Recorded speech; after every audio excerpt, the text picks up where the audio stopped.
Vous avez les moyens dits paramédicaux. Les moyens paramédicaux, ben c'est l'éducation thérapeutique. Quand j'ai commencé, il était hors de question d'expliquer à un malade sa maladie, parce qu'on avait peur que du coup il se suicide. On s'est rendu compte qu'en fait, quand on explique bien la maladie à un patient, on a un collaborateur dans le soin. Que ça, c'est nouveau. Et que c'est encore pas très avancé, même si c'est devenu obligatoire, et que tous les médecins ou tous les services ne se sont encore pas forgés à ça. Et moi, j'ai été un des pionniers de l'éducation thérapeutique, et y compris dans la schizophrénie, où je voulais à tout prix que le patient qui était en face de moi sache ce que je pensais de sa maladie. Parce qu'il n'y avait pas de raison. Il avait à savoir ce que j'en pensais. Il était schizophrène, et vous avez une maladie schizophrénique. Vous êtes un citoyen qui a une maladie schizophrénique. Ouais. Ok. Moi, il m'a dit que j'avais une hypertension, on ne s'est pas caché pour dire que j'avais une hypertension. Pourquoi on m'aurait caché? L'éducation thérapeutique, c'est quand même quelque chose qui est extrêmement fondamental et important. Or, le milieu médical est tellement pressurisé dans l'accélération de ce qu'il doit faire, etc., qu'il a beaucoup de peine à le mettre en place. Et c'est pour ça que j'en appelle souvent aux associations, et que ce soir je suis là pour France Dépression, qui a voulu à tout prix que je vienne de faire cette conférence, parce que je pense qu'eux ont un rôle à jouer là-dedans. C'est-à-dire qu'on peut faire de l'éducation thérapeutique en dehors du milieu médical, avec des médecins, des paramédicaux qui sont formés, etc., etc. Et puis, ben voilà, moi ça ne me ferait rien, dans la région où je suis, de donner 4 demi-journées dans l'année pour éduquer des patients. D'ailleurs, je le fais pour une association de troubles bipolaires, où je viens former les patients et les familles aux troubles tels qu'ils sont, de façon à ce qu'ils ne soient pas complètement perdus quand le processus se présente à eux. Ça, c'est l'éducation thérapeutique. Et puis, il y a l'hygiène de vie. L'hygiène de vie. Il faut savoir que l'activité physique et sportive est très bénéfique dans les troubles de l'humeur. Or, problème essentiel, quand il y a un trouble de l'humeur, le sujet n'a plus envie d'activité physique. Et si on l'abandonne à ça, effectivement, on a un effet boule de neige négatif. Donc il faut trouver des solutions pour faire en sorte qu'ils puissent reprendre un peu d'activité, mais il ne faut surtout pas, et ça je le dis pour les familles qui sont présentes ici, pousser quelqu'un à faire quelque chose qu'il n'a pas la capacité psychique de faire. Parce que vous aggravez sa perception de son trouble. Mais bouge-toi un peu. Non. Alors, on bannit ça. Écoute, voilà, je vois que tu n'es pas bien, tu es malade, je sais que... Mais cet après-midi, je vais faire des courses. Plutôt que tu restes là, je t'emmène avec moi. Et en plus, on ira boire un coup. Mais déjà, au lieu d'être resté là, il est allé avec vous. Mais il est allé par sympathie pour vous, pas par nécessité pour sa pathologie. Et c'est là-dessus que vous allez pouvoir jouer pour pouvoir l'entraîner. Hein? Moi, ce que je faisais, chaque année, je faisais une sortie de ski avec les patients déprimés. J'étais moniteur de ski, hein. Je suis né à Beau-Saint-Maurice, donc vous voyez, à l'époque, on n'allait pas à l'école, on allait au ski. J'étais en classe avec Marielle Guachel, je ne sais pas si ça vous parle. Elle était plus costaud que moi. Un peu plus petite, mais plus costaud. Elle et Michel Barnier qui est en classe avec moi. Michel Barnier qui fait le sushi avec les Anglais. Là. Alors, il y a eu Guiman et les Anglais. Bon. Eh bien, chaque année, je leur disais, telle date, au mois de mars, on va au ski tous ensemble. C'est-à-dire que je leur mettais l'eau à la bouche. Ah, mais non, docteur, mais si, allez, faites-moi plaisir, je vous en prie. J'ai envie de skier avec vous. Ok? Et je savais que j'allais leur donner l'envie de skier avec moi. Mais je ne faisais pas plus, je ne leur faisais pas faire plus que ce qu'ils étaient capables de faire. Mais en tout cas, je mettais un peu les pieds à l'étrier. Et j'ai été un des militants à amener des profs de gym dans les hôpitaux psychiatriques. À me battre pour que les profs de gym soient présents. De façon à pouvoir essayer d'engrainer un petit peu cette dynamique. Sinon, ils prennent du poids, puis ils restent dans leur coin, et finalement, on chronicise l'asthénie. Ouais. Alors, on sait que cette activité est une activité bénéfique. Après, sur l'hygiène de vie, il y a le maintien dans la dynamique citoyenne. L'arrêt de travail est à la fois une bonne chose et à la fois une mauvaise chose.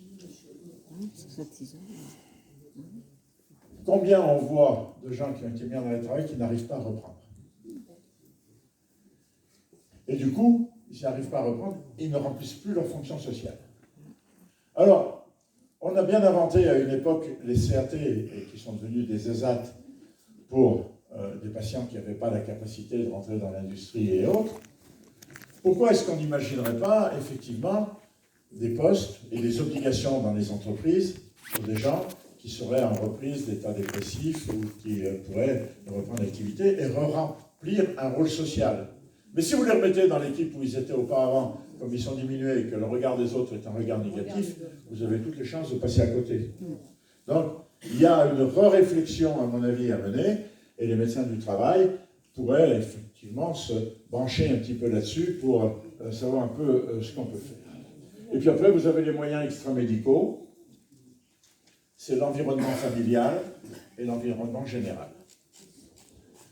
Il faut que de toutes nos forces, tous ensemble, nous luttions contre la stigmatisation des maladies mentales, quelle qu'elle soit. Quelle qu'elle soit.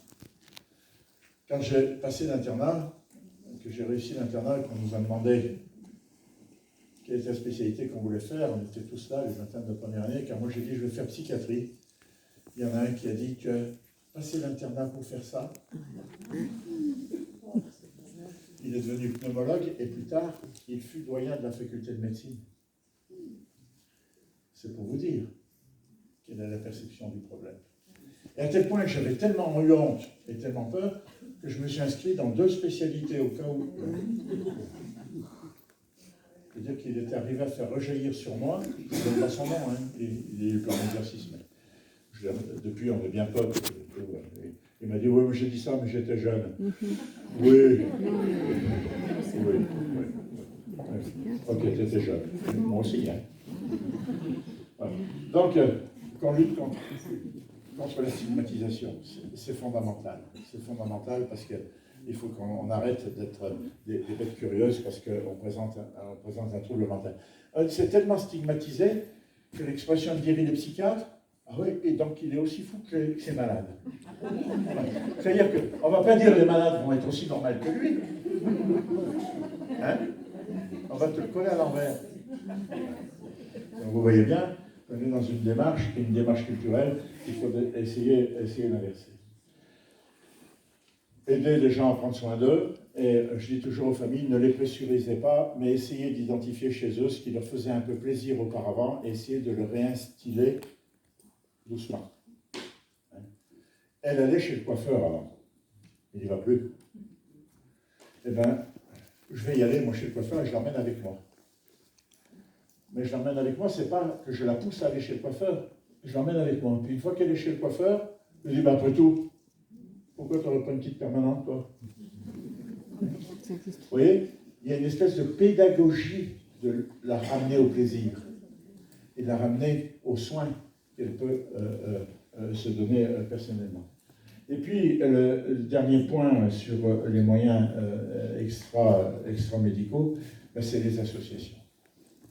Si je suis là, ce n'est pas un hasard. C'est que je crois depuis très longtemps qu'il faut qu'on ait des associations qui nous permettent de nous réunir pour pouvoir parler et faire avancer les choses. Il y a une seule chose que je déteste au plus haut point, ce sont les associations que de malades.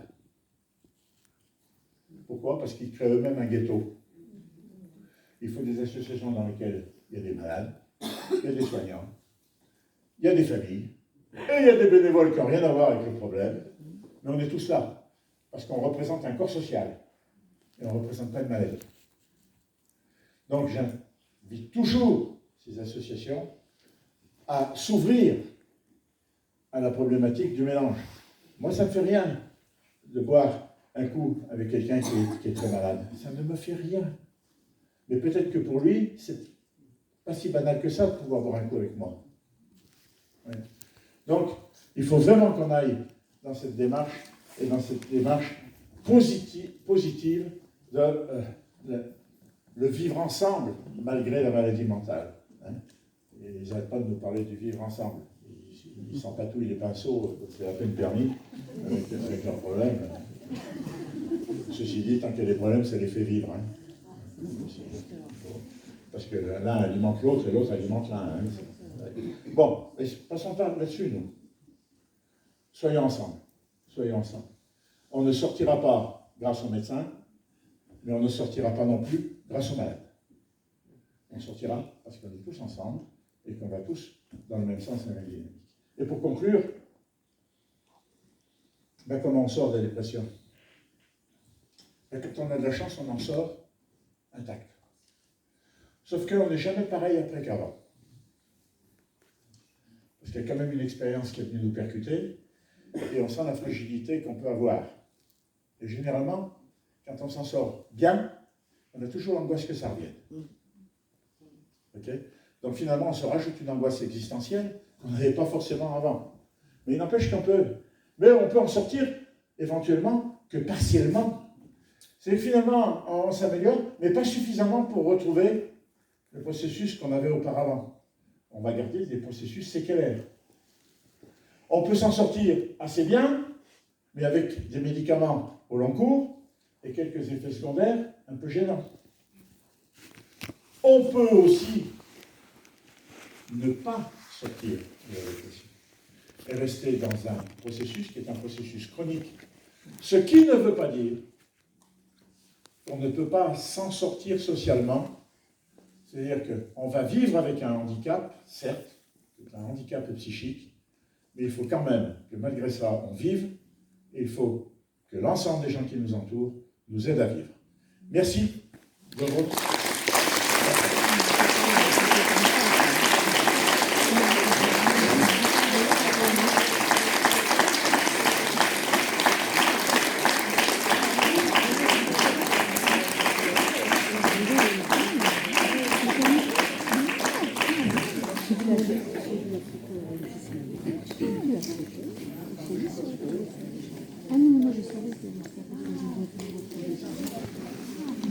Donc, s'il y a des questions, le micro est à votre disposition. On va en prendre deux.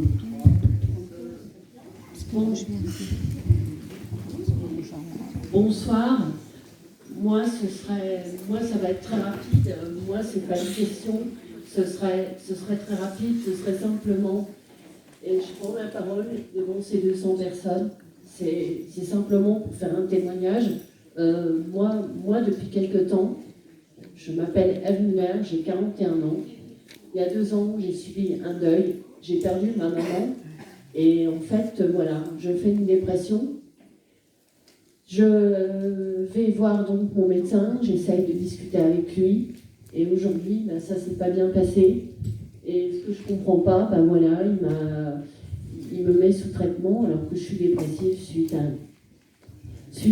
à un deuil. Oui.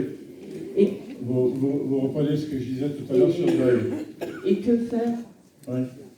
Excusez-moi, je ne veux pas monopoliser. Oui. Et que faire par rapport à ça quand on est quand on est comme moi dans une grande souffrance, pourtant je suis entourée, j'ai de la famille et que faire? On est typiquement... on va prendre deux, trois questions, puis je répondrai à ça.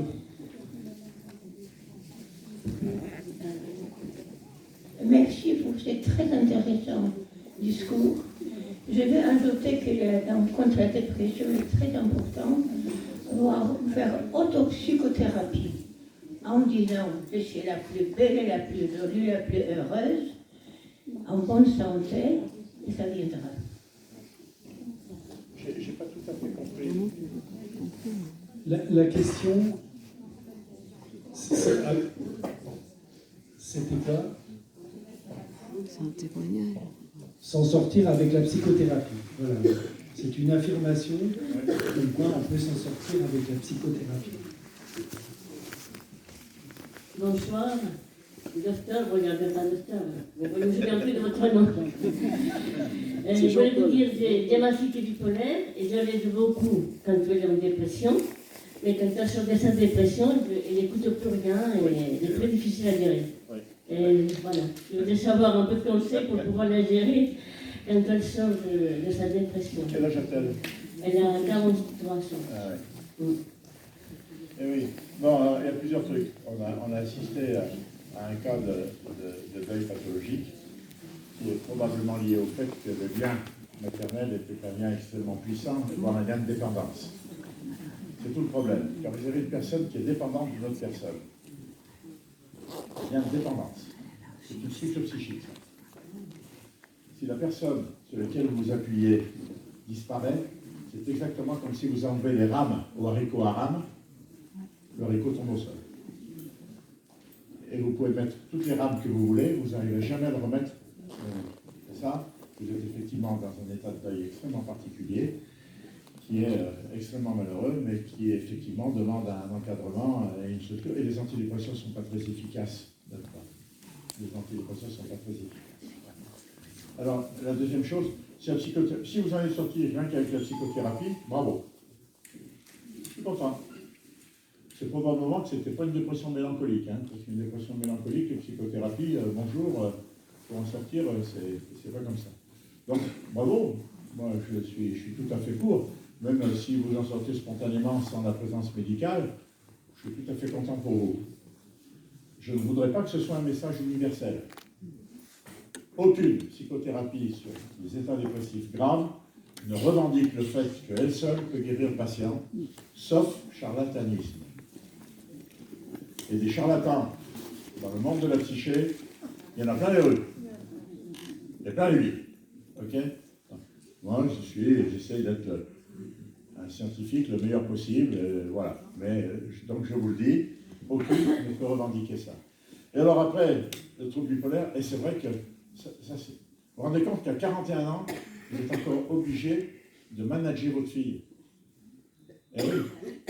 Donc, effectivement, là, on est dans un cas qui est un cas grave, qui fait que quand elle est malade, elle a besoin de vous, puis quand elle est plus malade, elle vous fait des pieds de nez. Et puis, non seulement elle vous fait des pieds de nez, mais elle vous fait n'importe quoi, ok? Et que si vous lui faites une remarque, elle fait comme les ados, elle vous dit, tu me lâches la grappe s'il te plaît, à la limite, un petit peu plus que ça, elle vous dit, écoute, avec tes conneries, tu me casses les pieds. Ok. J'ai une ado à la maison, elle n'est pas bipolaire, mais pareil. Okay. Donc là, on rentre dans une autre dynamique qui n'est pas la dynamique de la maladie. C'est une dynamique du caractère de la personne. Donc vous êtes probablement à devoir supporter de la même manière que certaines femmes se marient avec des mecs qui sont absolument insupportables, mais comme elles ne peuvent pas les quitter, elles restent avec, et donc elles gèrent l'insupportabilité du mari pendant leur existence, quoi. Là, c'est un problème de caractère de la personne, c'est pas lié à la maladie. Okay. Donc, je suis navré pour vous, mais je n'aurai pas plus de solutions que ça. On va prendre encore deux, trois questions. Bonsoir. Quel est le protocole à respecter quant à l'utilisation de la luminothérapie? Ah, vous avez la nuit là devant vous? Déjà, le premier élément du protocole, c'est le diagnostic. Hein. Parce qu'en luminothérapie, en dehors des dépressions saisonnières, on n'est pas très efficace. C'est extrêmement complémentaire, mais c'est pas très efficace. Alors des fois, on s'en sert un peu chez les dysthymiques pour essayer de leur donner un peu de punch et autres. L'efficacité est moindre, mais enfin bon. Mais dans la dépression saisonnière, c'est assez efficace. Alors là, après, c'est autre chose. C'est la durée d'exposition, c'est le nombre de lumens auxquels ils sont exposés. C'est un spectre qui est le spectre solaire et qui n'est pas le spectre Mais on pourrait imaginer d'ailleurs que dans les entreprises, pour les gens qui sont saisonniers, ils aient des éclairages au néon qui sont une merde abominable. On a des éclairages en spectre solaire, on pourrait imaginer ça. Vous voyez alors après, le protocole, il est compliqué parce que ça dépend du nombre de séances, ça dépend de l'âge que vous avez, ça dépend de combien de séances antérieurement vous avez eu besoin, Donc on va recalculer le nombre de séances qu'il va falloir cette fois-ci. Donc le protocole est un peu complexe, quoi. Et en tout cas, il est extrêmement individuel. Voilà. Je ne peux pas répondre mieux que ça à votre question. Mais en tout cas, votre question est intéressante. Mais... Madame. Bonsoir, vous aviez dit que vous aborderiez le MDR dans le cadre des deuils pathologiques. Oui. Si vous pouviez en dire 2 mots. Oui, ben, le MDR est une technique qui est extrêmement moderne, hein, qui est bien connue par France Dépression, puisque notre ami, hélas disparu, Sarah Schreiber, elle était quand même un des moteurs en France. C'est une technique de resynchronisation par le biais des mouvements oculaires, de resynchronisation des hémisphères cérébraux. Et c'est vrai que dans certains états, comme les états, surtout les états post-traumatiques. Alors, je connais bien ça parce que chez nous, on a les avalanches. On a beaucoup de post-traumatiques liés aux avalanches, de gens qui sont passés à côté. On a même des post-traumatiques de gens qui étaient dans la station au bar et qui font un post-traumatique alors que l'avalanche est tombée sur les pistes. Parce qu'ils s'imaginent que s'ils avaient été là-bas, ils seraient sur le truc. Et ils vont fonctionner sur ce modèle. Et ces gens-là sont extrêmement sensibles à l'EMDR. Alors moi j'ai été épaté parce que je ne connaissais pas la technique. Et j'ai un de mes adjoints quand j'étais chef de service qui a décidé de s'y coller. Il s'y est collé et quand il est revenu, il m'a dit ben, je sais faire. Ben, si tu sais faire, on va voir. Et on lui a confié des patients et vraiment, on a été épaté par le truc. On n'en connaît pas complètement le mécanisme. Mais en tout cas, on sait que là, au moins, c'est efficace. Alors, je ne suis pas suffisamment spécialiste pour répondre complètement à votre question. Mais en tout cas, ce que je sais, c'est que c'est une technique sur laquelle moi, je ne dirais pas de mal, compte tenu de l'expérience personnelle que j'ai eue, de patients que j'ai confiés à l'EMDR. C'est connu pour le traumatisme, c'était utilisé chez les Oui, soldats, tout ça. oui. Mais justement, Dans les états de deuil, à partir du moment où vous pouvez considérer un deuil comme un traumatisme, vous avez quelque chose qui ressemble un peu, quoi. Donc, expérimentalement, on s'en sert. On n'a pas les données chiffrées encore de l'efficacité, mais en tout cas, on assimile le deuil à un traumatisme, un post-traumatisme possible. Voilà. C'est par ce biais-là, par le biais clinique, qu'on essaye d'aller vers cette dimension. Ouais. Madame. Oui, en fait, bonjour, bonsoir. Ouais. Bonjour, ce sera pour demain matin, c'est bon, Oui. regarde. Bref, bonsoir. En fait, je voulais revenir sur la luminothérapie. J'ai été hospitalisée récemment et j'ai participé à une étude, donc là à l'AXO, au CPM de l'AXO. Et donc on est 2 groupes de patients, lunettes placebo, lunettes non placebo. Et en fait, l'étude s'interroge sur l'efficacité de la luminothérapie sur peut-être les dépressions unipolaires. Voilà. En tout cas, ça peut peut-être apporter un plus. Et voilà. Oui, vous avez raison. Alors, sur la dépression unipolaire et la dépression grave, c'est expérimental. Voilà, exactement. On est en pleine expérimentation. Parce que comme ça marche en dépression saisonnière et qu'on a des critères cliniques qui peuvent nous laisser penser que sur l'unipolaire isolé, on pourrait peut-être, donc on va l'essayer. Et grosso modo, ce à quoi vous avez été livré, c'est l'expérimentation qui nous dira si on continue ou si on ne continue pas. Je sais que ça se fait ici à Nancy. Décidément, vous voulez tous me poser une question. Il y a le jeune homme là-bas qui lève la main depuis longtemps.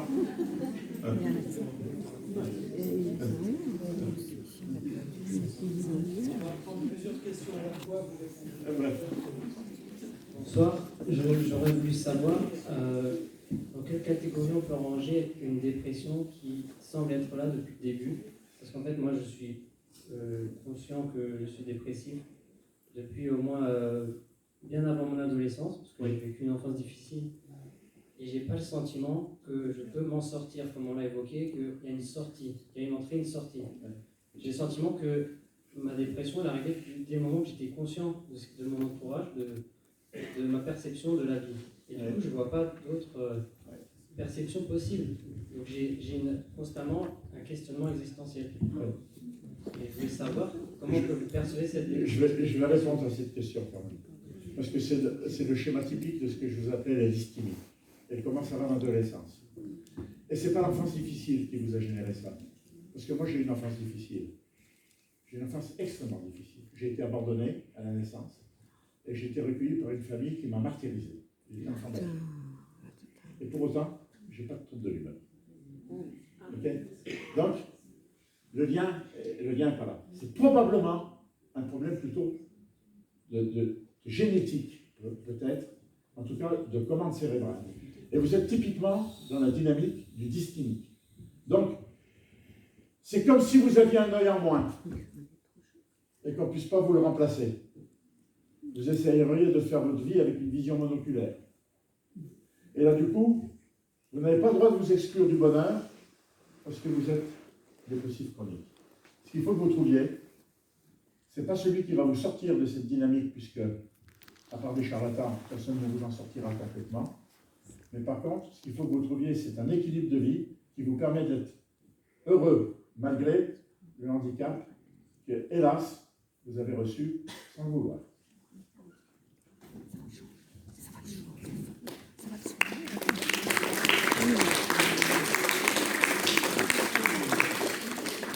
Je suis un peu gênée de reprendre après ça, c'est très difficile ce que je viens d'entendre.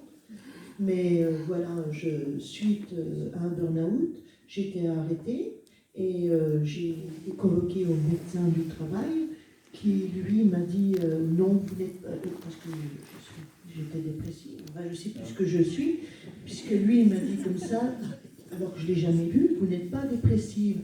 C'est-à-dire que vous avez subi un choc dans votre travail, que tout le monde à votre place, même moi, mais vous êtes déprimé, vous n'êtes pas dépressive. Alors est-ce qu'on peut voir, c'est ça que je vous dis. Oui. Merci. Ouais. Alors, il faut que je fasse très attention parce qu'il y a des règles déontologiques. Je pense que les médecins du travail ne sont pas très équipés. Ce n'est pas leur formation de base. Vous savez que c'est la spécialité la plus courte de tous. Ils ne sont pas très équipés, effectivement, pour faire face à ça, et ils sont dans une position qui est une position extrêmement délicate. C'est qu'ils sont très souvent influencés par les chefs d'entreprise, par les employeurs. Et quand ils ne sont pas influencés par les employeurs, ils sont souvent influencés par la sécurité sociale.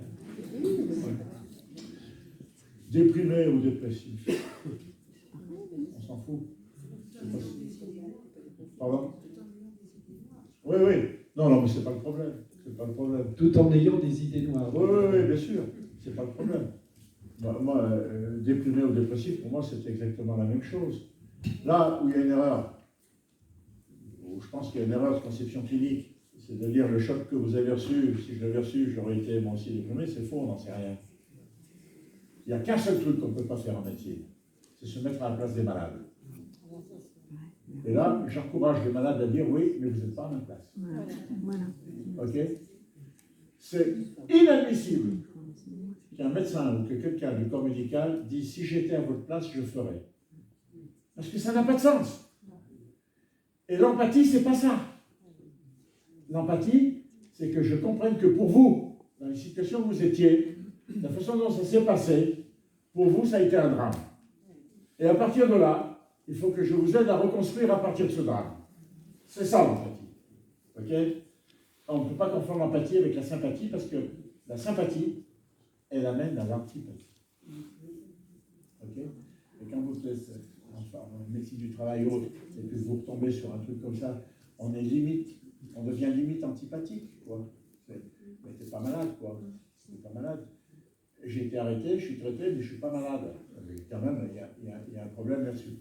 Et je crois que, d'ailleurs, les médecins du travail, le patron de la médecine du travail à Grenoble, quelqu'un que je connais très très bien, le professeur, c'est un ami, il est en train d'essayer de mettre en place un enseignement de la psychiatrie, justement pour ça, parce qu'il a d'énormes difficultés avec les gens qui forment et qui partent dans les entreprises, parce qu'il y a une méconnaissance.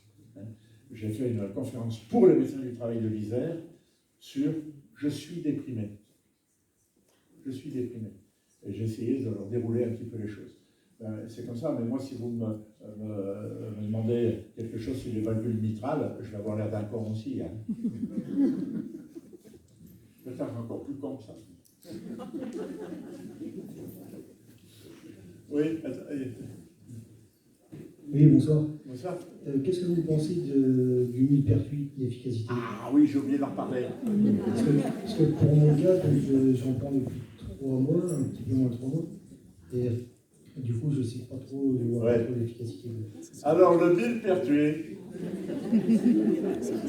c'est un super coup marketing. Mais le millepertuis est efficace. Parce que le millepertuis, c'est exactement la même chose que les médicaments anti-recapture de sérotonine. Sauf que c'est une plante. Et alors, ils ont joué sur le fait que c'était une plante. Vous savez qu'on pourrait guérir presque toutes les maladies qu'on guérit actuellement avec les plantes que la nature nous offre. Vous savez pourquoi on ne le fait pas? Mais c'est pas que ça ne rapporte pas assez. C'est qu'on dévasterait la planète des plantes pour soigner les maladies des humains. Donc, qu'est-ce qu'on a fait? On a regardé ce que les plantes nous fournissaient, et avec la chimie, on a synthésé les molécules, qui sont des molécules identiques, parce que les plantes rapportent autant. Hein. Je peux vous dire que ce n'est pas qu'un problème financier. Donc, vous prenez du millepertuis, c'est très bien, c'est un bon traitement. Attention, c'est un traitement, ce n'est pas une tisane. Attention, c'est-à-dire qu'il a les mêmes potentialités d'effets secondaires, les mêmes potentialités d'opposition à d'autres médicaments en association, etc., que les antidépresseurs d'origine chimique. Est-ce que vous savez, je vais vous faire un peu cette histoire, nous avons d'énormes problèmes en médecine avec les antibiotiques. Avec les antibiotiques, on a sélectionné les souches résistantes, on a tué toutes les souches qui étaient fragiles aux antibiotiques, mais les résistantes, elles sont là. Elles se sont multipliées. Et aujourd'hui, si vous mettez ces antibiotiques, vous ne tuez pas les microbes. Et là, on vient de découvrir au Mexique un cactus dans lequel il y a une molécule qui pourrait paraître, en tout cas de manière expérimentale sur nos plaquettes, comme un puissant antibiotique contre ces microbes résistants. Hurrah! Hurrah! Parce que sinon, on risque de voir revenir la tuberculose, etc., etc. Donc, on dit, on va prendre ces cactus et puis on va s'en servir comme antibiotique. Mais si on s'en sert comme antibiotique face à la nécessité qu'a le monde des antibiotiques, dans 2 ans, il n'y a plus un seul cactus au Mexique. Donc, on ne va pas le faire, mais on va extraire cette molécule et on va demander aux chimistes de nous monter en chimie une molécule qui est identique à cette molécule. Mais vous savez, dans le temps, on utilisait de la pervincamine au plan cérébral. La pervincamine, c'était jamais que les extraits de la paire blanche. On va utiliser le hashish dans les douleurs. Hein? Le TH. Le TH, c'est d'origine d'une plante. C'est pas un problème, ça, plante ou pas plante. Alors après, on joue sur le mystère. Comme c'est des plantes, c'est plus